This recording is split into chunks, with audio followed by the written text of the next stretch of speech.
राधे राधे बच्चों, I hope so आप लोग का फुल प्रिपरेशन हो गया होगा। तो इस लास्ट मोमेंट पे आप चिल रह के पढ़ो, बस थोड़ा थोड़ा रिवाइज करो। तो टाइम वेस्ट ना कर रहा हूँ मैं, नहीं कर रहा हूँ मैं कुछ इंपॉर्टेंट क्वेश्चंस आपको बता रहा हूँ, वो आप please please please please please अच्छे से देख के चला जाना, ठीक ना। तो चलो सर्कल से कुछ इंपॉर्टेंट से question. In A right angle triangle, in a right triangle ABC, a circle with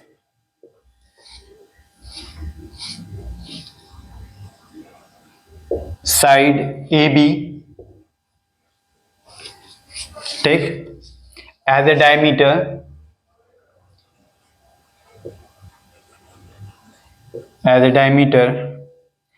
is drawn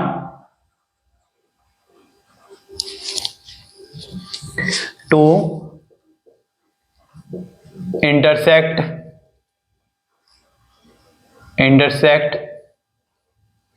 the hypotenuse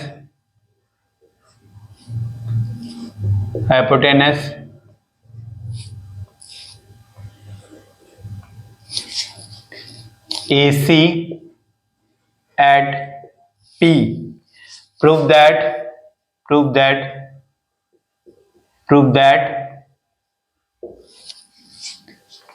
tangent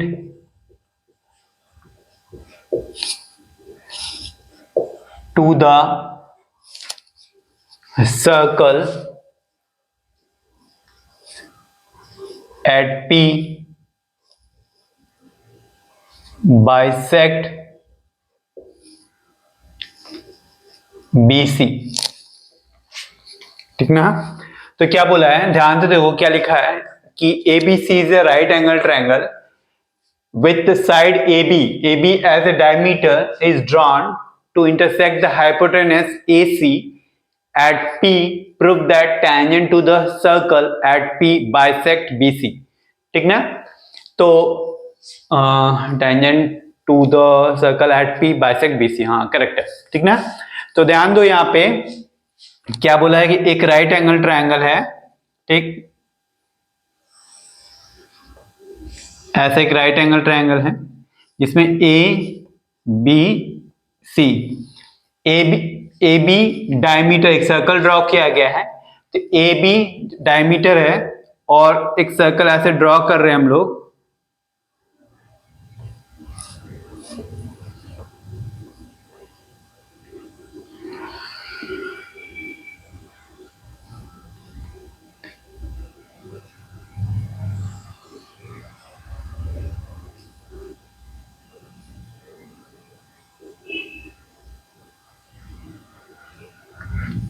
जो AC हाइपोटेनस पे P पॉइंट पे कट कर रहा है, ठीक ना। ध्यान दो क्या बोला है, इधर इधर इधर ध्यान दो, इधर ना भाई। एक राइट एंगल ट्रायंगल है ABC, ठीक, विथ साइड AB क्या है, डायमीटर मतलब यहाँ पे सेंटर होगा, यहाँ पे कहीं पे O is drawn intersect the hypotenuse at P. Prove that tangent, इस P पे अगर हम लोग tangent ड्रॉ करते हैं ऐसे, तो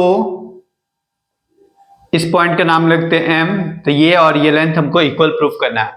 तो हमको प्रूफ क्या करना है, प्रूफ दैट क्या करना है, BM इक्वल टू MC, ठीक ना, ये प्रूफ करना है। बनेगा आप लोग से? नहीं, कोई बात नहीं। चलो देखो यहाँ पे इसको हम लोग कंस्ट्रक्शन क्या किए, इसको ज्वाइन किए, ठीक, इसको ज्वाइन किए, ज्वाइन BP, ठीक। तो अगर BP पे ज्वाइन किए हैं तो ये एंगल कितना डिग्री हो जाएगा, 90। तो हम लोग ये बोल सकते हैं proof angle A P B equal to 90 degree होगा। अब यहां पे ध्यान दो, इसका कुछ नामकरण कर देते हैं हम लोग। यहां पे ये इसको रख देते हैं 1 2, यहां पे नामकरण किए 1 2 3, और देखो यहां पे भी एंगल बन रहा है 4, और इसका नाम रख देते हैं 5, यहां भी एंगल बन रहा है 6। ठीक, क्लियर। इधर ध्यान दो, ये एंगल को, इसको मैं ऐसे लंबा डार्क ही कर दे रहा हूं, इसको ज्वाइन किया हूं। तो ये एंगल को क्या लिया है, एंगल 1। ठीक, ये वाला एंगल को क्या लिया है, एंगल 1। ऊपर वाला एंगल को क्या लिया हूं मैं, एंगल 2। ये एंगल 4, इतना तक क्या लिया मैं, एंगल 4, और इतना तक ये इधर वाला यहां से यहां तक इतना एंगल 5, और ये एंगल 3। कोई दिक्कत, पक्का। तो हम लोग ये बोल सकते हैं कि ये एंगल को 7 रख देते ना, angle 7 plus angle 4 plus angle 5 equal to 180 degree. Linear pair होगा, लीनियर पे के थ्रू, कंफर्म। तो एंगल 4 प्लस एंगल 5 का वैल्यू कितना आ गया हमारे पास, 90 डिग्री, क्योंकि एंगल 7 कितना है, एंगल 7 कितना है, 90। देखो ये आपने बचपन में पढ़ा था ना कि डायमीटर से अगर कोई भी आर्क पे एंगल बन रहा है तो ये 90 डिग्री बनता है। तो ये आप ऑलरेडी 90 डिग्री, एंगल 7 की जगह पर 90 डिग्री, उस 90 को मैं उस साइड भेज दिया, तो ये एंगल 4 प्लस एंगल 5 का वैल्यू कितना आ गया हमारे पास, 90 डिग्री। तो इक्वेशन 1 मार्क कर दिया ऐसे। ठीक, अच्छा,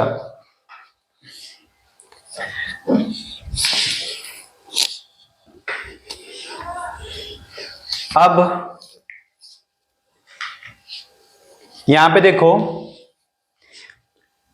एंगल इन ट्रायंगल, अगर इन ट्रायंगल ए बी पी में लेते हैं, तो angle 2 plus angle 3 plus angle 7 equal to 180 degree.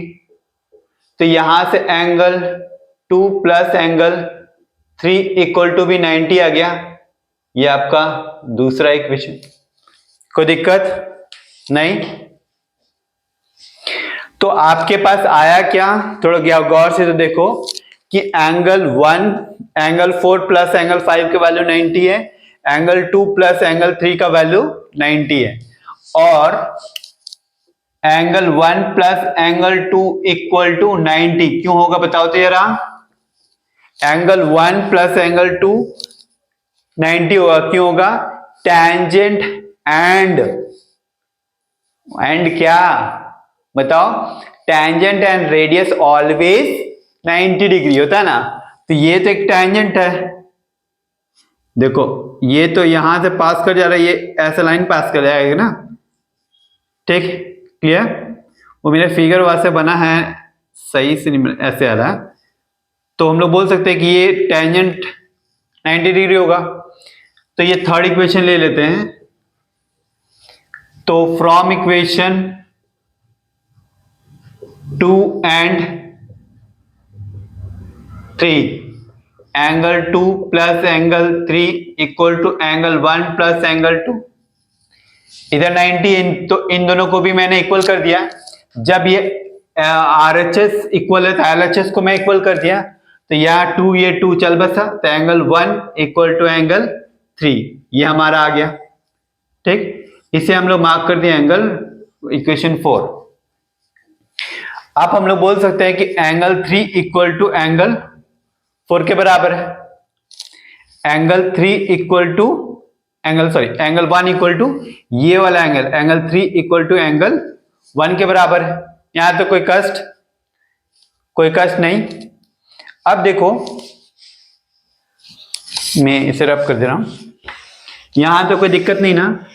अब देखो थोड़ा सा कि अगर आप इस पॉइंट से इसको देखते हो, तो ये इस सर्कल पे भी ये टेंजेंट हो रहा है और इस सर्कल के लिए भी टेंजेंट हो रहा है, तो हम बोल सकते हैं P M and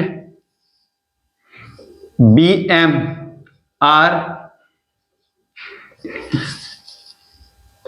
equal tangent from M, मतलब B M equal to BP, ये इक्वल होगा। तो अगर इन ट्रायंगल बी एम पी लेते हैं और यहां पे ये दिए प्रूफ कर दिए हम लोग B M equal to P M, इसका मतलब हम लोग बोल सकते हैं एंगल 1 इक्वल टू एंगल 4 के बराबर है, क्योंकि ये आइसोसेलेस ट्रायंगल बन गया ना, एंगल 1 इक्वल टू एंगल 4 के बराबर हो गया। देखो एंगल 1 इक्वल टू एंगल 4 क्यों हुआ, ये समझ में आ गया यहां तक। तो एंगल 1 इक्वल टू एंगल 4 है और एंगल 1 इक्वल टू एंगल 3 है। देखो एंगल 1 इक्वल टू एंगल 3 है और एंगल 1 इक्वल टू एंगल 4, इसका मतलब बोल सकते हैं हम लोग कि एंगल 3 और एंगल 4 बराबर होगा। कोई दिक्कत यहां तो कोई कष्ट, ये बोल सकते हैं ना कि angle 1 equal to angle 3 equal to angle 4 के बराबर, करेक्ट। कोई दिक्कत, कोई कष्ट नहीं। तो अगर कष्ट नहीं है तो आगे चलते हैं, इधर अब कर दे रहे हैं।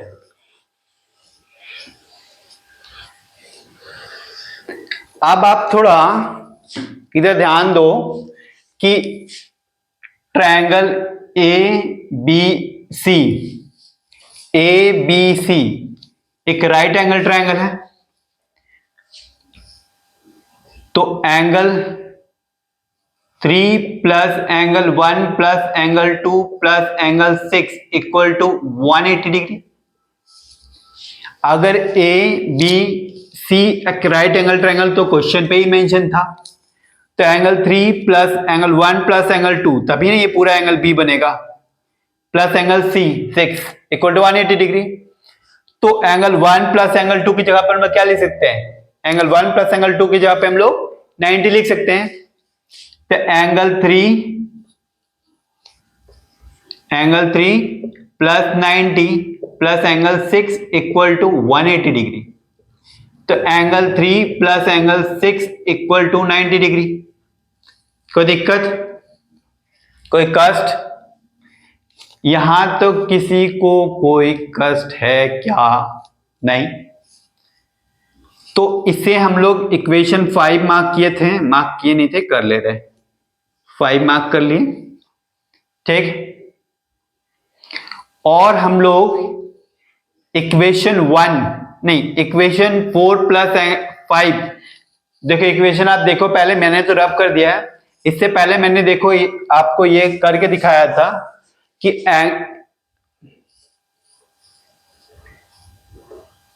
ये मार्क यहीं पे लिखता हूं ना, angle 4 plus angle 5 equal to 90 degree है। ये मैंने कोई भी इक्वेशन, शायद इक्वेशन थर्ड था या थर्ड था, सेकंड था शायद, जो भी था, जो भी नंबर देख रहा है, मेरे ख्याल से सेकंड इक्वेशन था, सेकंड इक्वेशन ही था, आई होप सो। तो देख लेना ये इक्वेशन नंबर जो भी था, इससे पहले मैंने रब कर दिया, आप देख लेना इक्वेशन नंबर क्या है। अगर आपने नोट किया है प्रॉपर मैनर से तो वो इक्वेशन नंबर यहाँ पे देख लेना। अगर वो इक्वेशन नंबर 3 है तो इट्स ओके, तो मेरे ख्याल से 2 ही होना चाहिए। और एंगल 1 इक्वल टू एंगल 4 के बराबर आ गया, ठीक, यहां तो कोई दिक्कत। और एंगल 3 इक्वल टू एंगल, ठीक।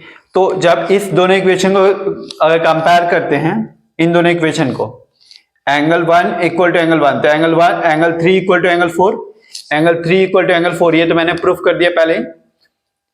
तो अब देखो यहां पे एंगल 3 की जगह पे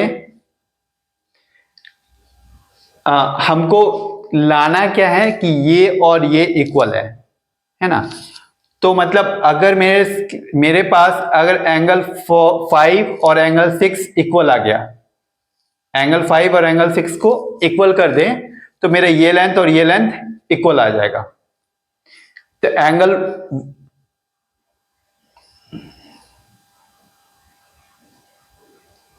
ठीक। अब हम लोग देखो यहां पे, यहां पे ध्यान दो, आ गया। यहां लिख लेता हूं एंगल 1 इक्वल टू एंगल 3, ये इक्वेशन 4 है। ठीक, बाकी सबको मैं रब कर दे रहा हूं, इधर रब कर दे रहा हूं। आप देखो ध्यान से, ये और ये इक्वेशन, तो ये इक्वेशन नंबर क्या दिया था 5, तो ये 6 था, 6 ऐसा आएगा। From equation 6 and 2 angle 3 plus angle 6 equal to angle 4 plus angle 5। तो एंगल 3, ठीक, एंगल 3 की जगह पे हम लोग एंगल, देखो इन दोनों इक्वेशन को अगर प्लग इन कर सकते हैं हम लोग, तो इन दोनों के हिसाब से एंगल 3 इक्वल टू एंगल 4 की जगह 4 है, तो एंगल 3 की जगह पे हम लोग एंगल 4 लिख दिए, plus angle 6 equal to angle 4 plus angle 6 नहीं 5। तो ये 4 और ये 4 चल बसा। देखो मैंने कैसे किया, आप देखो यहाँ पे एंगल 1 इक्वल टू एंगल 1, इसका मतलब एंगल 3 इक्वल टू एंगल 4 है, तो इस 3 की जगह पे एंगल 4 मैंने लिख दिया। ठीक, तो जब ये दोनों लेंथ इक्वल आ गया, मतलब एंगल 6 इक्वल टू एंगल 5, तो इस ट्रायंगल में, इन triangle PMC angle 6 equal to angle 5 ये आ गया है। इसका मतलब हम लोग बोल सकते हैं PM इक्वल टू MC। ठीक, इसको हम लोग दे देते हैं 7। ठीक, और ये इक्वल टू ये है, और इससे पहले मैंने ये प्रूफ कर दिया था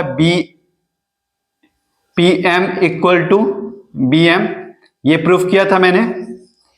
तो इसको और इस दोनों इक्वेशन को अगर कंबाइन करते हैं, ठीक, तो BM, ये प्रूफ किया था ना BM, ये आइसोसेलेस ट्रायंगल था ना, तो ये और ये बराबर है, तो BM की जगह पे हम लोग MC लिख सकते हैं।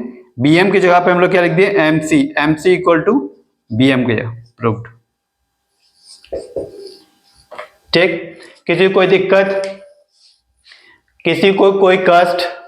ये एक अच्छा क्वेश्चन है, लॉन्ग क्वेश्चन में 3 से 4 मार्क्स, से 4 मार्क्स में ये क्वेश्चन एक आ सकता है, तो थोड़ा सा गौर करना इस क्वेश्चन को, कैसे मैंने प्रूफ किया। ठीक ना, अगर दिक्कत है तो कमेंट कर देना कि मैं फिर आगे देख लूंगा कैसे होगा। जल्दी से ही कमेंट करना भाई।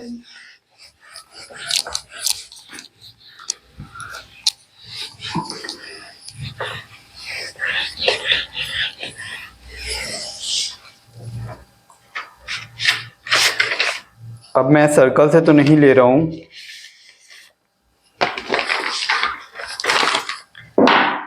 इससे ले रहा हूं quadratic.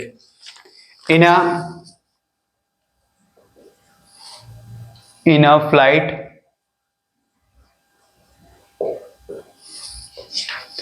of 600 kilometer,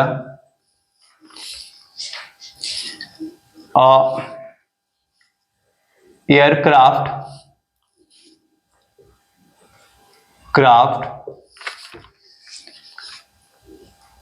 was slowed down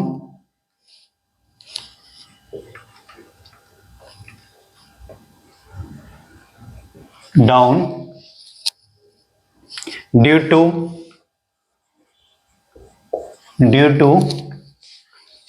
bad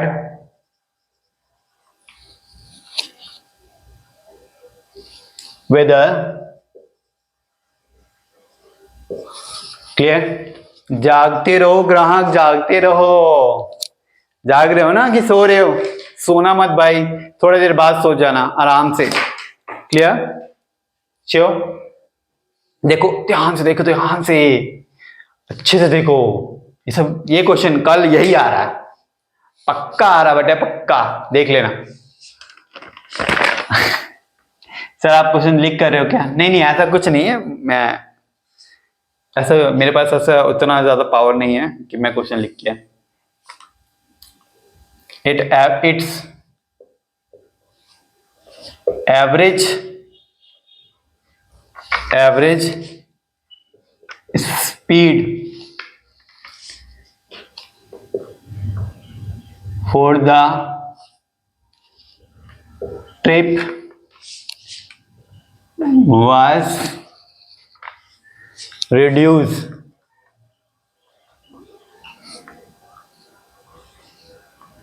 by 200 kilometer per hour, and the time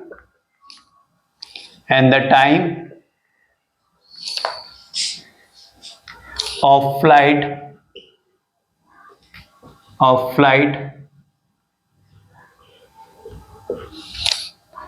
increased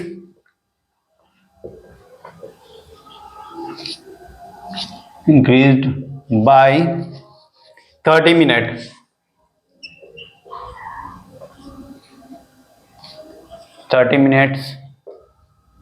Find the duration of flight. ठीक, ये क्वेश्चन भी एक अच्छा है, बन गया होगा। ये मेरे ख्याल से आपने प्रैक्टिस तो किया ही होगा, नहीं किया? अच्छा सर सच बताओ, कितना प्रैक्टिस किया आपने? सर सुबह से तो पढ़ ही रहे हैं, फिर भी दिमाग में कुछ नहीं घुस रहा है। सो जाओ सो जाओ सो जाओ, पक्का सो जाओ, कुछ नहीं होगा, अच्छा जाएगा एकदम, टेंशन मत लो। चलो यहाँ पे देखो ये क्वेश्चन कि एक फ्लाइट है जिसको in a flight of 600 kilometre aircraft was slow down due to the bad weather. ठीक, its average speed for the trip was reduce of 200 kilometre per hour and the time of flight increase by 30 minute. ठीक है, तो अगर मान लेते हैं हम कि let the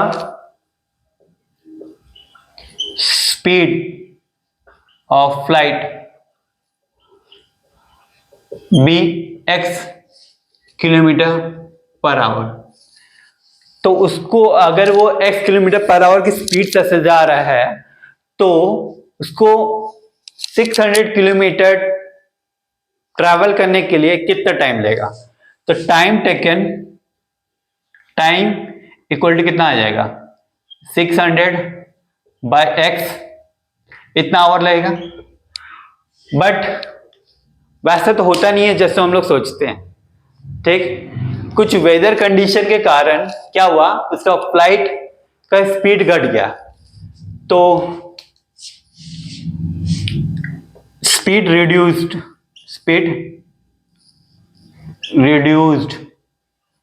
equal to x minus 200 kilometre per hour. ठीक, अब वो उसका टाइम, आपको क्या बोल रहा है कि अब ऐसा अगर होता है तो ये टाइम कितना लेगा? टाइम t2, ये t1 ले लेते हैं। टाइम t2 कितना लेगा? 600 बाय x माइनस 200 आवर। अब अकॉर्डिंग टू क्वेश्चन क्या बोला है कि जितना टाइम उसको लगना चाहिए, ठीक, जितना टाइम उसको लगना चाहिए उससे आधा घंटा ज्यादा टाइम लग रहा है उसको। ठीक ना, जितना रिक्वायर्ड टाइम, इतना टाइम उसको पहुंचना चाहिए था, लेकिन वो हाफ एन आवर और लेट पहुंच रहा है। ठीक, अगर उसकी स्पीड घट जा रहा है तो इसको और एक्स्ट्रा टाइम लग जा रहा है। ठीक ना, एक्स्ट्रा टाइम लग जा रहा है, कितना? Half an hour. ठीक, क्लियर? तो अगर 600 by x according to question equal to 600 by x minus 200, तो दोनों को हमको सेम टाइम लगाना है, ठीक। तो अगर हम लोग इसमें इसमें ठीक, ध्यान दो, इसमें हाफ एन आवर ये लेट लेट जा रहा है, ठीक। तो अगर इसका हाफ एन आवर जो भी टाइम, ये दोनों को सेम टाइम पे जाना चाहिए। अगर वेदर नहीं खराब होता तो उनको सेम टाइम पे जाता है।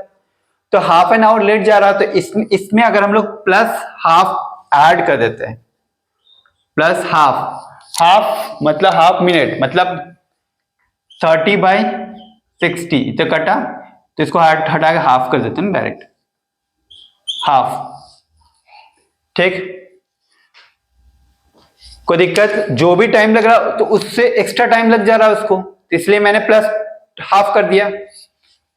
अब क्या आएगा हमारा equation, 600/x minus 600/x minus 200 equal to half,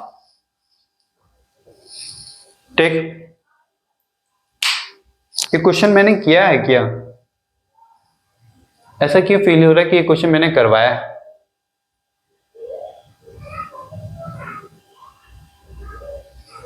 पता नहीं, ऐसा फील तो हो रहा है कि ये क्वेश्चन ऑलरेडी कर चुके हैं हम लोग। देख लेते हैं एक बार, क्वेश्चन तो यही था।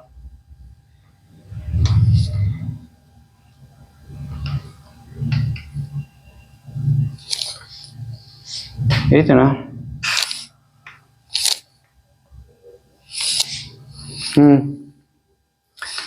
वेट वेट, कुछ गड़बड़ है क्या?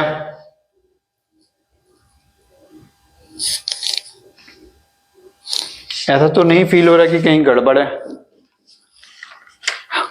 नहीं, कुछ तो गड़बड़ है, क्योंकि इसके हिसाब से मेरा, हाँ देख यहाँ पे, देख बेटा, हाफ मैंने इधर ऐड कर दिया, हाफ तो इधर ऐड होना चाहिए। वेट, वो आधा घंटा लेट पहुंच रहा ना? हाँ हाँ हाँ, तो आधा घंटा लेट, तो वो उसमें तो और आधा घंटा लेट पहुंच रहा, और तो ऑलरेडी और आधा घंटा मैं और जोड़ दूंगा, तो और वो टेंशन वाली बात हो जाएगी, ठीक, क्लियर। तो यहां हाफ, ये सॉरी ये गलती है यहाँ पे, मुझे लगा कि ऐसा, ठीक। ध्यान से फिर से सोचो, ध्यान वापस से देखते हैं। तो दोनों का ये हाफ एन आवर लेट पहुंच रहा है, तो इधर हमको प्लस हाफ करना पड़ेगा, तब ना ये बराबर आएगा,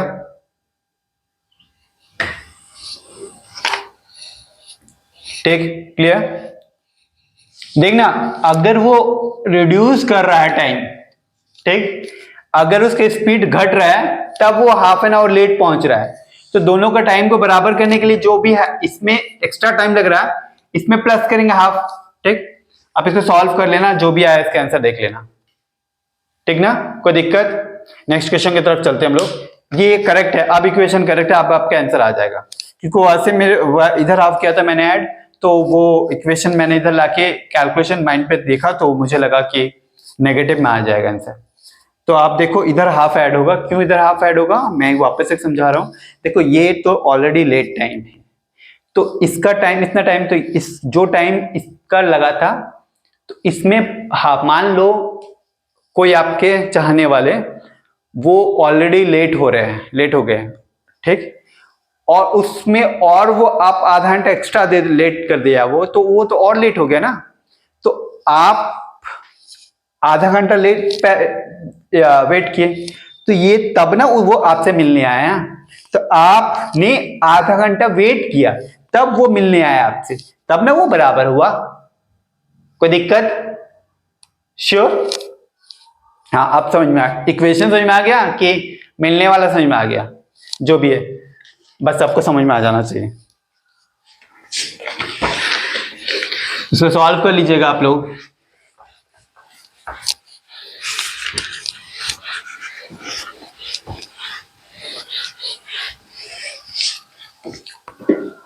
एक और क्वेश्चन था इसी टाइप का, ये अब नहीं, हाँ चलो ये करते हैं। If the sum of first an even number, even natural number, natural number is 420. Find the value of n. Clear? अब देख यहां पे क्या बोला है, एन इवन नंबर का सम, एन इवन नंबर का सम वो क्या दिया है 420. ठीक, तो इवन फर्स्ट इवन नंबर मतलब 2 plus 4 plus 6 dot dot dot ऐसे एन टर्म तक है, उस सारे का सम कितना है 420. तो ये बोला है कि वो एन कितने टर्म इसमें हैं इसमें. ठीक ना, तो हम लोग एपी लगा देते हैं ना, n/2 S N equal to क्या होता है n/2 2a plus n-1 into D. ये लगाते हैं तो यहाँ कितना आएगा 420 n/2. n/2 कितना है तुम्हारा n/2 ही रहेगा. 2 2 जा ए क्या है फर्स्ट टर्म आपका 2 है, यहाँ से कितना आएगा 4 प्लस n-1 इंटू 2. यहाँ तो कोई कष्ट, मैंने कैसे समझ लिखा, देखो यहाँ पे क्या लिखा है कि इवन नंबर्स का सम, इवन नंबर्स का सम मतलब क्या 2 4 6 8 ऐसा आएगा. तो ये 2 4 6 8 ऐसा जा रहा है. तो इवन नंबर्स का फर्स्ट इवन नंबर का नेचुरल नंबर का सम, जिसका सम हो रहा है कि 420 है, वो 420 वाला नहीं, चोरी वाला 420 नहीं, ये सम वाला नंबर का 420 है. तो वो बोल रहा है कि कितना नंबर्स को लेंगे हम लोग ऐसे जिसका सम 420 आएगा, मतलब 420 आएगा. ठीक ना, तो अब देखो यहां से मैं n कॉमन ले रहा हूं 420 n/2, तो 2 कॉमन लिया तो यहाँ क्या आएगा 2 प्लस n-1, ये 2 चल बसा, तो 420 इक्वल टू, अब 2 से मल्टीप्लाई कर दे रहा हूं n+1, तो n square plus n minus 420 equal to 0.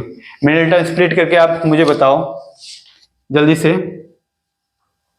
ठीक, यहां से n का वैल्यू निकाल लोगे 420 का एलसीएम निकालो 2 2 बोलो 10 2 105 2 कितना 105 ना, अरे भाई 5 सेकेंड 5 2 1, तो यहीं से पकड़ा गया.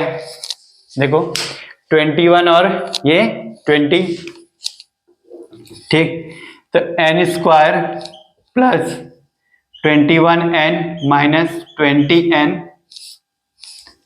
प्लस नहीं माइनस है minus 420 equal to 0. n common लेते हैं तो कितना आएगा n प्लस 21 माइनस 20 कॉमन लेते हैं तो n प्लस 21 इक्वल टू 0, तो n minus 20 n plus 21 equal to 0, तो n का वैल्यू यहाँ से आ गया 20. ठीक, ये तो पॉसिबल नहीं होगा.